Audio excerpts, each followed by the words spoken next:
Hello students, welcome to onboard digital classes. आज के इस वीडियो में हम लोग socio religious moment in West Bengal जानेंगे। हालांकि ये टॉपिक बहुत ही छोटा है पर बहुत इंपॉर्टेंट है, क्योंकि WBCS स्पेशली इस सेक्शन से बहुत ज्यादा प्रश्न पूछता है। They ask lots and lots of questions from this. Even if you solve PYQs, अगर आप लोगों ने PYQs भी सॉल्व किया है तो आपको पता चल ही जाएगा कि कितना महत्वपूर्ण ये चैप्टर है। Alright, let's begin today's class without wasting much time. Okay, socio-religious movement in West Bengal.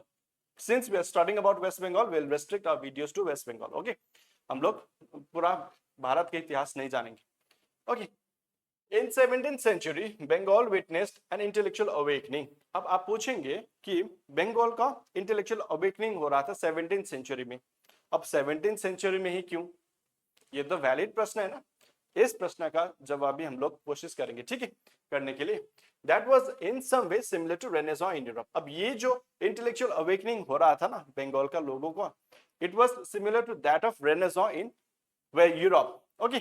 अब हमको मालूम है यूरोप में रेनेसां हुआ था 1300 से 1600 के बीच जो पीरियड है, उस पीरियड में रेनेसां हुआ था। कहां पर? यूरोप में। रेनेसां का मतलब क्या है कि people were basically asking questions. Okay, question किसको? समाज को, सोसाइटी को, ठीक है, फैमिली को, वहां का पॉलिटिकल स्ट्रक्चर को। People were basically asking questions. अगर उन लोगों को लगा कि कोई भी समाज में एक ऐसा तत्व है जो अच्छा नहीं है, उसको क्या कर रहे थे लोग? Basically they were asking questions and they were saying that this is not good, this should be changed. ये कल्चरल अवेकनिंग, इंटेलेक्चुअल अवेकनिंग आ रहा था यूरोप में, वहीं से स्टार्ट हुआ था। ये जो कॉन्सेप्ट ऑफ फ्रेटर्निटी है, इक्वालिटी है, कहां से आया? उसी रेनेसां से आया, ठीक है। अब उस पीरियड में क्या हो रहा था? यूरोप का बात कर रहा हूं मैं। यूरोप में क्या हो रहा था? रेनेसां जब आया, कल्चरल रेनेसां, पीपल वे स्टार्टेड आस्किंग क्वेश्चंस, डेवलप हुआ। क्या डेवलप हुआ? आर्ट बहुत ज्यादा डेवलप हुआ। लियोनार्डो डा विंची, जो हम लोग नाम सुनते, उसी पीरियड में आए थे। ओके, क्रिस्टोफर कोलंबस उसी पीरियड में आए थे। दैट मींस उस पीरियड में क्या हो रहा था? आर्ट, सिर्फ आर्ट का ही डेवलप नहीं हो रहा था, एक्सप्लोरेशन भी बहुत ज्यादा हो रहा था, राइट। क्रिस्टोफर कोलंबस बहुत ज्यादा एक्सप्लोर कर रहे थे वर्ल्ड को, राइट। उसी संदर्भ में हमको जानना है। अब 17th सेंचुरी में बंगाल में भी उसी टाइप का हो रहा था कल्चरल अवेकनिंग। क्यों हो रहा था? क्योंकि by the time of 17th century कोई कोई लोग बहुत ज्यादा, specially those people who are landlords, okay, जिसका लैंडलॉर्ड्स है, दैट मींस जिसके पास बहुत ज्यादा जमीन है, वो लोग क्या थे? बहुत ज्यादा अमीर थे, है ना। And they basically sided with the Britishers, Britishers के पक्ष लेते थे ना वो लोग। तो उन लोगों का जो ऑफस्प्रिंग है, वो लोग क्या करते थे? वो लोग अपने चिल्ड्रन को, बेटे को, बेटी को भेजते थे यूरोप में to get more educated, to get more education, right. Education करने के लिए वहां पर भेजते थे। अब भेजकर वो आते थे भारत में। अब भारत में आकर वो देखते थे सोसाइटी को, है ना। देखकर वो स्पेशली जो भी प्रथा है सोसाइटी में जो चल रहा था उस वक्त, सती सिस्टम हुआ, कास्ट सिस्टम हुआ, उन लोगों का बहुत ज्यादा अपोज किए, स्पेशली रिलीजन को बहुत ज्यादा अपोज किए, ओके, आइडल वर्शिप को बहुत ज्यादा अपोज किए। इसके बारे में हम लोग पढ़ेंगे। इसीलिए 17th सेंचुरी से भारत में भी उस टाइप का अवेकनिंग आ रहा था लोगों में, ओके। वो सही बात है या सही बात नहीं है, ये मैं आपको आपके बुद्धिमत्ता पर छोड़ता हूं। Alright, I am not going to say that they were wrong और neither I am going to say that they were right, ठीक है। वो यदि गलत थे या गलत नहीं थे, वो आपको जानना है। I am just here to present some facts, alright.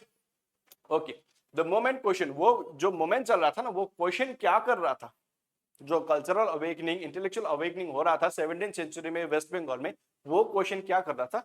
ये क्वेश्चन कर रहा था existing of orthodoxies, that means जितना भी प्रथा चल रहा था, that means those things that we basically हम लोग क्या बोलते हैं ना, सुपरस्टिशियस बिलीफ्स बोलते हैं ना। जो भी सुपरस्टिशियस बिलीफ सोसाइटी में चल रहा था, उसको क्या कर रहा था? वो क्वेश्चन कर रहा था, alright. Particularly with respect to women. हमको मालूम है अभी भी क्या है, पेट्रियार्कल सोसाइटी है हमारा, है ना। तो पेट्रियार्कल सोसाइटी होने का एक नेगेटिव एस्पेक्ट ये है कि विमेन को क्या उस वक्त भी क्या था, थोड़ा डिग्रेड, है ना, डिग्रेड करके वो लोग विमेन को देखते थे।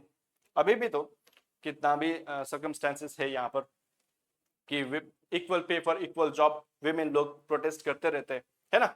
अभी भी equal pay for equal job नहीं हो रहा है। एक जॉब है, वो जॉब को विमेन भी वही जॉब कर रहा है, मैन भी वही जॉब कर रहा है, लेकिन पेमेंट करते वक्त विमेन को थोड़ा कम पेमेंट मिलता है ना। तो ये तो अभी भी तो है सोसाइटी में। तो सोचिए उस वक्त क्या था वुमेन का हालत। Okay, this is as per text, this is not as per me, as per text. Alright, particularly with respect to women, marriage, dowry. Okay, anyway, और जब हम लोग एथिक्स पेपर करेंगे ना, जीएस पेपर 4 एथिक्स पेपर अगर आप लोग UPSC में भी करेंगे, तो वुमेन एक डिफरेंट चैप्टर है, ठीक है। ये वुमेन के संदर्भ में मैं बोल रहा हूँ। किसी भी सोसाइटी को, है ना, किसी भी समाज को अगर परखना है तो किस प्रकार से परखेंगे हम लोग देखना पड़ेगा, हम लोगों को देखना पड़ेगा कि how is that society treating it's women. If the society is treating it's women equally, that means we can say that that society is quite progressive. Okay, ये हम लोग एथिक्स पेपर में लिख सकते हैं। ओके, मैरिज, वहां पर जो मैरिज सिस्टम, डाउरी सिस्टम जो प्रचलित था, अभी भी ये बहुत ज्यादा प्रचलित है ना, the dowry system, the caste system and religion.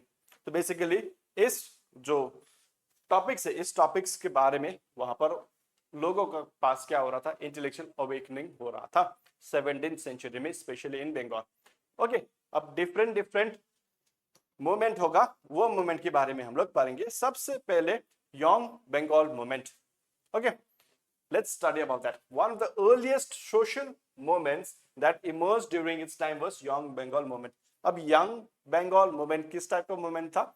Social movement. यहाँ पर आप ये बहुत ज्यादा इंपॉर्टेंट वर्ड है, सोशल, ठीक है। ये पॉलिटिकल के लिए नहीं था, ये रिलीजियस के लिए नहीं था, ये सोशल था। दैट मींस सोसाइटी के लिए था ये young Bengal movement. Okay, introduced by Anglo Indian Henry Louis Vivian Derozio. एक एंग्लो इंडियन थे। एंग्लो इंडियन का मतलब भी आप लोगों को जानना है, ठीक है। एंग्लो इंडियन का मतलब ये है कि एटलीस्ट योर फादर और योर मदर, ठीक है, क्या होना चाहिए, ब्रिटिशर्स होना चाहिए। ऑलराइट, उसको बोलते हैं Anglo Indians. Introduced by Anglo-Indian Henry Louis Vivian Derozio that promoted rationalism and atheism as the common denominators of civil conduct among upper caste educated Hindus. इसका मतलब ये है कि एक थ्रेश होल्ड मार्क कर लिया था उन लोगों ने। किसने? एंग्लो इंडियन जो हेनरी लुई विवियन डेरोजियो है, वो लोग प्रमोट क्या कर रहे थे? रैशनलिज्म प्रमोट कर रहे थे। वो तो सही बात है, किसी भी सोसाइटी में रैशनल होना चाहिए ना। वो सुपरस्टिशियस बिलीफ को प्रमोट नहीं कर रहे थे, बहुत अच्छी बात है, लेकिन वो और एक चीज प्रमोट कर रहे थे, दैट इज व्हाट? एथीइज्म। अब एथीइज्म का मतलब ये है कि जो भी लोग वेद को नहीं मानते, भगवान को नहीं मानते, मूर्ति पूजन में नहीं मानते, उसको बोलते हैं एथीइज्म, ठीक है। अभी रिसेंटली हम लोगों ने ये वर्ड बहुत ही प्रचलित था, especially with respect to DOGE findings. DOGE का मतलब ये है कि department of government efficiency led by Elon Musk, है ना। तो डॉज फाइंडिंग्स में हमको ये पता चला कि गवर्नमेंट ऑफ अमेरिका बेसिकली पैसा दे रहा था नेपाल को टू स्प्रेड एथीइज्म। ओके, उस वक्त भी था, अभी भी है, एथीइज्म प्रमोट कर रहे थे। यदि हम लोग मेंस में इस तरह से इंटरलिंक करके उस वक्त का और इस वक्त का हम लोग लिखेंगे तो बहुत ज्यादा अच्छे मार्क्स हमको मिल सकता है। ऑलराइट, अब let's study about Henry Louis Vivian Derozio. Okay, he was an teacher of English literature and history. वो टीचर थे, इंग्लिश लिटरेचर के और हिस्ट्री के टीचर थे, अध्यापक, है ना। He had tremendous influence over his people. जो भी वो करते थे, वो उनका जो फॉलोअर्स थे उनको बहुत ज्यादा इन्फ्लुएंस था उनका, ठीक है। वो लोग वो जो बोलते थे वो फॉलोअर्स वही करते थे। ऑलराइट, उस फॉलोअर्स का भी एक नाम है, उसको बोलते हैं डेरोजियंस। His followers were known as डेरोजियंस। आप यहाँ पर देख सकते हो डेरोजियंस, है ना। तो यहाँ पर आप नाम देख सकते हो, ये लोग अगर प्रश्न पूछे who are they were the डेरोजियंस, that means they were the follower of this person whose name is Henry Louis. Alright, जैसे कृष्ण मोहन बैनर्जी, सिड चंद्रदेव, राम गोपाल घोष, ये नाम आपको याद नहीं करना है, ठीक है। जस्ट रिमेंबर कि ये लोग अगर आपको कहीं मिल गए एग्जाम पेपर में, है ना, फिजिकली तो ये लोग नहीं मिल सकते आपको, एग्जाम पेपर में अगर कभी मिल गए तो आपको ये बताना है कि ये लोग कौन थे, Derozians, that means the follower of the person, right, the follower of this Henry Louis. Alright, next movement क्या था, फकीर सन्यासी रेजिस्टेंस मूवमेंट। देखिए ये तो नाम से ही हमको वेदित होता है, क्या, फकीर इस्लाम फॉलो करने वाला, है ना, होली मैन, सन्यासी हिंदुइज्म से, हिंदुइज्म को फॉलो करने वाला होली मैन। उन लोगों ने भी क्या किया था, एक मूवमेंट चलाया था जिसका नाम फकीर सन्यासी रेजिस्टेंस मूवमेंट, वो रेजिस्ट कर रहे थे। Okay, very very important name, please remember, ये पूछा गया है। ओके, यहाँ से डायरेक्ट एमसीक्यूज बनता है। It was led by Manjhi Saha. Manjhi Sah कौन थे, he was a Sufi saint of Madaria sect, इस्लाम का एक सेक्ट है मदारिया सेक्ट, उसका सूफी सेंट थे वो लोग, ठीक है। The Fakir Sannyasi resistance movement was an early moment of rebellion in India against the British rule during the late 1700s. Late 1700s में ये एक early moment था against the British Raj. Okay, पहले का क्या था, सोसाइटी के लिए था, अब ये था ब्रिटिश राज के लिए। Okay, Who are they?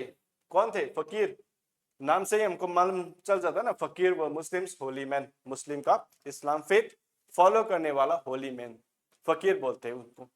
Sannyasis व Hindu Holi man. Okay, they often live by travelling collecting. देखिए उन लोगों का पास बेसिकली घर नहीं होता है, ओके, घर नहीं होता है, वो एक जगह से दूसरी जगह जाते रहते हैं और रिसाइट करते रहते हैं, भजन गाते रहते हैं, भगवान का नाम कीर्तन गाते रहते हैं ना, उसको बोलते हैं। They often live by travelling collecting donations and sometimes helping local people.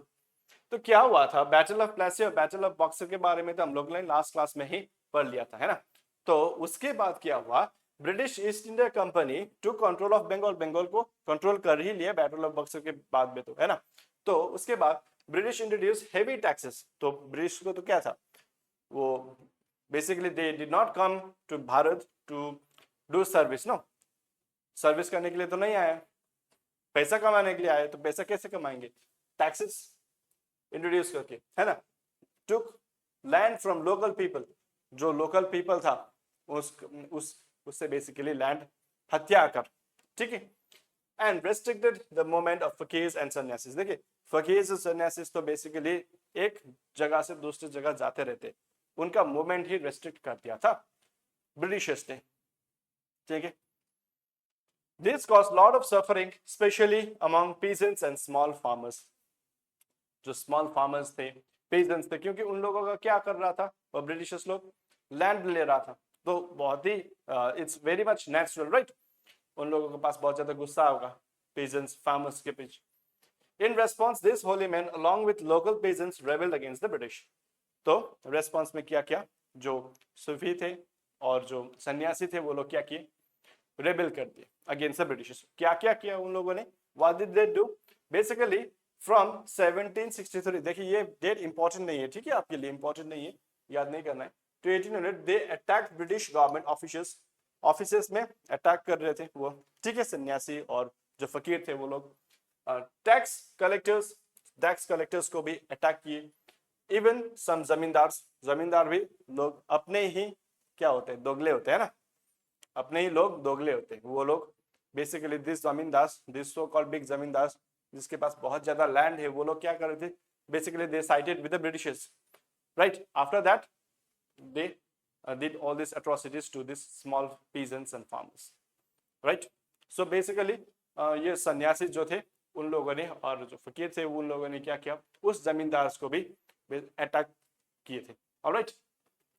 Their aim was to fight the British operation and protect the local people. Um क्या था, ब्रिटिश ऑपरेशन, जो ब्रिटिश ऑपरेशन कर रहा था, है ना, उसको उसके विरुद्ध में फाइट करना और प्रोटेक्ट द लोकल पीपल को भी, लोकल जो आदमी लोग हैं जिनके पास बहुत ज्यादा सीधा साधा लोग होते थे, हथियार भी नहीं था ना, उनको क्या करना, प्रोटेक्ट करना, ओके, संरक्षण करना। Why is it important? ये इंपॉर्टेंट क्यों है? क्योंकि ये तो इंपॉर्टेंट इसीलिए है क्योंकि ये यूनिटी दिखाता है, हिंदू मुस्लिम का यूनिटी दिखाता है. That is the very important reason why this becomes extremely important. All right, it saw that people from different religion, Hindus and Muslims, could come together to resist injustice.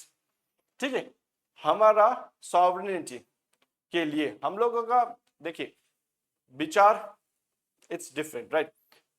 What do you think, what you believe in? You may be believing in one religion, I may be believing in one religion. That is for me, right? You cannot say me to believe in some particular religion and force me, right, to believe in that particular religion. What faith I have, I'm going to believe in that faith, correct? But in this case it is the matter of the sovereignty, है ना. संप्रभुता बोलते हैं ना हिंदी में, संप्रभुता के लिए है ये. कोई भी दूसरा आदमी हमारे देश में आकर हमारा लैंड लेकर हमको ही शोषित नहीं कर सकता. हमारा आइडियोलॉजीज भिन्न हो सकता है, हमारा रिलीजन भिन्न हो सकता है, लेकिन अगर कोई दूसरा आदमी आए एट्रोसिटी करे अपना ही आदमी को, अपना ही लोगों के लिए, तो it is not acceptable. It should not be acceptable. Right, और ये कभी भी एक्सेप्टेबल नहीं होगा. तो इसीलिए ये मोमेंट बहुत ही ज्यादा इंपॉर्टेंट है. Okay, it shows the unity. It was one of the first armed resistance. Very very important. ये एक भूख हड़ताल नहीं था, ये आर्म्ड रेबिलियन था. That means basically they used arms, तलवार लेकर गए थे, alright, against the British rule in India. Okay, so that is very very important moment. Now we move on to the another very important moment, that is ब्रह्मो समाज. Alright, ब्रह्मो समाज very important. यहाँ से बहुत ज्यादा क्वेश्चंस आए हैं PYQs में भी. अगर आप लोगों ने पीवाईक्यूज किए अच्छे तरीके से तो यहाँ से तो आपको डेफिनेटली क्वेश्चंस मिलेगा ही मिलेगा. ब्रह्मो समाज was one of the most rigorous reformist movement responsible for making of modern India. अब ये बुकिश लैंग्वेज है, ये जो है ये सेंटेंस, ये बुकिश लैंग्वेज है. You may agree with this statement or you may not agree with this statement. What is it basically saying is Brahmo Samaj was the rigorous reformist movement in making modern India. ये book में ऐसा ही लिखा है, ये मेरे वाक्य नहीं है. तो अब मेरा वाक्य में ये क्यों बोल रहा हूं? क्योंकि ये जो ब्रह्मो समाज है ये क्या प्रमोट कर रहा है, और वो प्रमोट करने से मॉडर्न इंडिया बनेगा या नहीं बनेगा, ये आपको विचार करना है. स्पेशली एथिक्स पेपर में अगर आ गया तो आपको लिखना भी है. ठीक है, अब देखते क्या है. इट वॉज फाउंडेड बाय राजा राम मोहन रॉय इन 1828. राजा राम मोहन रॉय ने ब्रह्मो समाज का स्थापित किया 1828 में. ये डेट इंपॉर्टेंट हो जाता है और ये फाउंडर भी इंपॉर्टेंट हो जाता है आपको. ठीक है, you must be knowing this. The Brahmo Samaj does not accept the authority of the Vedas. अब आप पूछ सकते ब्रह्मो समाज वेद का एक्सेप्ट नहीं करते अथॉरिटी, इसका मतलब ये है कि वो मॉडर्न सोसाइटी हो गया, मॉडर्न इंडिया. इसी संदर्भ में हम लोग मेजर करेंगे कि एक सोसाइटी अगर वेद का अथॉरिटी नहीं मानता है उसका मतलब ये है कि वो सोसाइटी मॉडर्न है. अब ये आपको विचार करना है. ठीक है, हैज नो फेथ इन इनकार्नेशंस. इनकार्नेशंस का मतलब क्या है? अवतार. जो हम लोगों का इतिहास में है ना, भगवान अवतरित होते हैं, करेक्ट. इस कॉन्सेप्ट को भी, इस फिलोसॉफी को भी वो लोग रिजेक्ट करते हैं. कौन लोग? ब्रह्मो समाज. Alright, and does not insist in believing of कर्म एंड संसारा. हम लोग कर्म को मानते हैं ना, कर्म करो फल की चिंता मत करो, लेकिन वो फिलोसॉफी को भी ब्रह्मो समाज नहीं मानता. और संसारा का मतलब ये है यहाँ पर कि we believe in this process of life cycle. That means हम लोग ये बिलीव करते हैं कि अगर हम लोगों का देहांत हुआ, that means basically if you die we are again rebirth in some form or the other, right? इसको भी ब्रह्मो समाज रिजेक्ट करता है. अब ये सब तो इसका ये है. अब ये is it making modern India? अब ये कॉन्सेप्ट फॉलो करके हम लोग मॉडर्न इंडिया बन रहे हैं, ये आपको विचार करना है. ऑलराइट, मेरे हिसाब से तो ये मॉडर्न इंडिया का बेसिकली डेफिनेशन कतई नहीं हो सकता. ऑलराइट, द ब्रह्मो धर्म disregards. अब हमको just because I don't believe, right, I should not say what's not written in the book. ये बुक में लिखा हुआ है, एनसीईआरटी। अब क्या ही कर सकते हैं हम लोग, क्योंकि हमारा सिलेबस में वही है मेंशन, है ना। तो मैं तो चौधरी नहीं बन सकता है ना। What I feel, I am not going to say propagate my feelings or my ideas and my thoughts into you, because ultimately आपको ही सोचना है कि whether it's right or wrong, right? The Brahmo Dharma disregards Hindu rituals and adopts some Christian practices in its worship. जो Hindu practices था उसको क्या किया था ब्रह्मो समाज ने, बेसिकली रिजेक्ट करके क्रिश्चियन प्रैक्टिसेस अडॉप्ट किए थे। Alright, it denounces polytheism. देखिए पॉलीथिज्म को भी डिनाउंस कर रहे थे, that means it rejects polytheism. Polytheism का मतलब ये है कि जैसे हमारा हिंदुइज्म में, सनातन कल्चर में बहुत ज्यादा भगवान को हम लोग पूजते हैं ना, जैसे गणेश, विष्णु, शिव, देवी, हनुमान जी, राइट। पर इस्लाम फेथ में अल्लाह जी है, राइट, और क्रिश्चियन में जीसस क्राइस्ट जी है, राइट। एक ही मोनोथिज्म बोलते हैं उसको।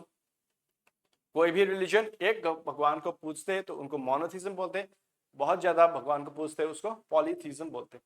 तो ब्रह्मो समाज पॉलीथिज्म को भी रिजेक्ट कर रहा है, सोचिए, ठीक है।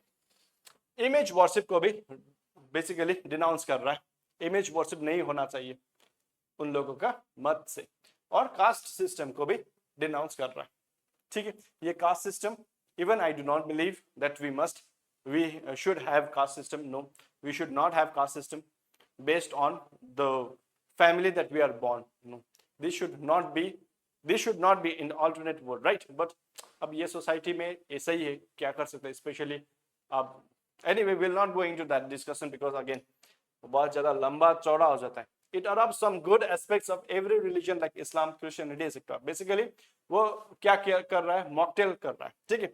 Mocktail in the sense Islam faith से भी कुछ अच्छा एस्पेक्ट्स वो ला रहा है, ठीक है। क्रिश्चियनिटी से भी कुछ अच्छा एस्पेक्ट्स ला रहा है, लेकिन हिंदुइज्म को कंप्लीटली रिजेक्ट कर रहा है। ऑलराइट, ओके, ये है ब्रह्मो समाज। अब ये कौन कर रहा है, देखिए राजा राम मोहन रॉय, ठीक है, राजा राम मोहन रॉय, कोई ब्रिटिशर नहीं कर रहा है, भारत का ही एक व्यक्ति कर रहा है। ऑलराइट, ओके, तत्वबोधिनी सभा, उसके बाद है तत्वबोधिनी सभा। Okay, it was founded by whom? Devendranath Tagore, and Devendranath Tagore was the father of Rabindranath Tagore, ठीक है। रविंद्रनाथ टैगोर जी का फादर थे देवेंद्रनाथ टैगोर। इन 1839 तत्वबोधिनी सभा वो उन्होंने बेसिकली फॉर्म किया था।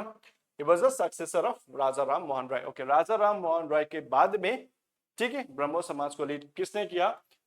देवेंद्रनाथ टैगोर ने, और देवेंद्रनाथ टैगोर ने ही तत्वबोधिनी सभा को फॉर्म किया था 1839 में। Okay, very important. Okay, it was the small group of ब्रह्मो समाज। ये तत्वबोधिनी सभा एक दूसरा कुछ नहीं है, एक ब्रह्मो समाज का ही सबसेक्ट है। Okay, it was a small group of Brahmo Samaj, but okay ब्रह्मो होगा यहाँ पर, ठीक है, ब्रह्मा नहीं, BRHMO होगा Samaj, but in 1859 it was dissolved back into Brahmo Samaj. तो ये भी क्वेश्चन पूछा जाता है कि व्हेन वाज तत्वबोधिनी सभा डिसॉल्व्ड इनटू ब्रह्मो समाज, तो आपको लिखना है 1859। Alright, Tagore also condemned idol worship, discouraged pilgrimages. तो बेसिकली जो देवेंद्रनाथ टैगोर जी है, उन लोगों ने उन्होंने भी क्या किया था, आइडल वर्शिप को बेसिकली डिस्करेज किया था। आइडल वर्शिप नहीं होना चाहिए वो बोले थे। ऑलराइट, और पिलग्रिमेजेस को भी डिस्करेज किए थे, ठीक है। ओके, अब ये ब्रह्मो समाज का क्या होगा, स्प्लिट होगा, स्प्लिट, विभाजन होगा। Alright, Keshav Chandra Sen joined the ब्रह्मो समाज in 1858। 1858 में केशव चंद्र सेन ज्वाइन करते हैं ब्रह्मो समाज में and become आचार्य, आचार्य भी हो जाते हैं, ठीक है।